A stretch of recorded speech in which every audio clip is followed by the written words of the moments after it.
Ready to move in premium triplex villas at Bachupally APR projects. ఇవాళ Telugu Desam party పక్షాన మేము ఆధారాలతో సహా ప్రూవ్ చేశాం. ఇవాళ జగన్మోహన్ రెడ్డి ఏ రకంగా రాష్ట్రాన్ని మత్తు పదార్థాలకు ఒక అడ్డాగా మార్చాడు, మరీ ముఖ్యంగా విశాఖపట్నాన్ని స్టేట్ క్యాపిటల్ గా ఒక డ్రగ్ క్యాపిటల్ గా ఏ రకంగా మార్చే ప్రయత్నం చేస్తా ఉన్నాడు. ఇవాళ అన్ని ఆధారాలతో సహా రాష్ట్ర ప్రజల ముందు ఉంచుతూ ఉన్నాం.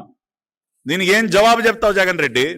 ఏం జవాబు చెప్తావు నువ్వు? అందుకనే నిన్ను నీ పార్టీని విసిరి బంగాళాఖాతంలో విసిరాలని చెప్పి ప్రజలు డిసైడ్ అయ్యారు. ఖచ్చితంగా విసిరేస్తారు, భూస్థాపితం చేస్తారు. గతంలో ఎన్ని సంఘటనలు నీ పార్టీ నాయకులు వాళ్ళ బిడ్డలు ఈ పదార్థాలతో వ్యాపారాలు చేయటం. నీ జగ్గపేట ఎమ్మెల్యే ఎవడి లేదో ఆ రోజు నుంచి నీ జగ్గపేట ఎమ్మెల్యే కొడుకు దొరకలేదా మత్తు పదార్థాలతో? గతంలో కూడా డ్రగ్స్ పైన గట్టిగా పోరాటం చేసినటువంటి పార్టీ తెలుగుదేశం పార్టీ. చూస్తూ ఊరికిన ప్రసక్తే లేదు. మన రాష్ట్రం మన బిడ్డల భవిష్యత్తు ఈ రకంగా నాశనం అయిపోతా ఉంటే చంద్రబాబు నాయుడు గారు, నారా లోకేష్ గారు చూస్తూ కూర్చునే ప్రసక్తే లేదు.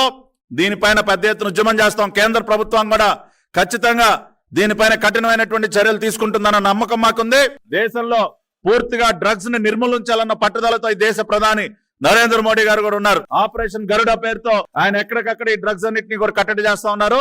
దానిలో భాగంగానే నిన్న 25,000 కిలోలు, I think it is the biggest Caesar of drugs in the history of the country. 25,000 kilos from Brazil in the name of a binami company of Jaganmohan Reddy. ఈ వాస్తవాలన్నీ దయచేసి ప్రజలు అర్థం చేసుకోండి. అడ్డంగా దొరికిపోయిన తర్వాత ఈ పేటీఎం కుక్కలు చేసినటువంటి దుష్ప్రచారాన్ని దయచేసి మీరు నమ్మొద్దండి. ఇవాళ అన్ని వాస్తవాలు మీ ముందుంచాం. ఈ వాస్తవాలని దయచేసి అర్థం చేసుకుని ఈ రాష్ట్ర ముఖ్యమంత్రి జగన్ రెడ్డికి ఏ రకంగా బుద్ధి చెప్తారో ఇంకెక్కువ కాలం లేదు. కౌంట్ డౌన్ మొదలైంది.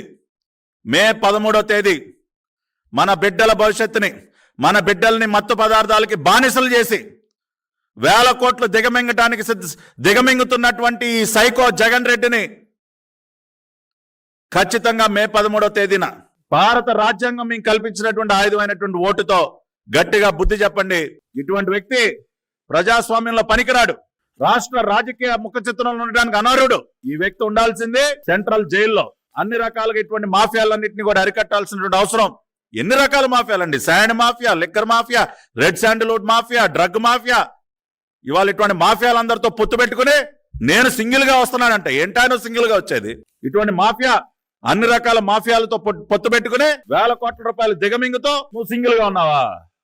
నీ చుట్టూ మాఫియాలు పెట్టుకుని ఉన్నావు. నువ్వు మాఫియాల సహకారంతో రేపు ఎన్నికల్లో విజయం సాధించాలని ట్రై చేస్తా ఉన్నావు. సుమన్ టీవీలో మీ పర్సనల్ అండ్ బిజినెస్ ప్రమోషన్స్ కోసం కింది నెంబర్ కి కాంటాక్ట్ చేయండి.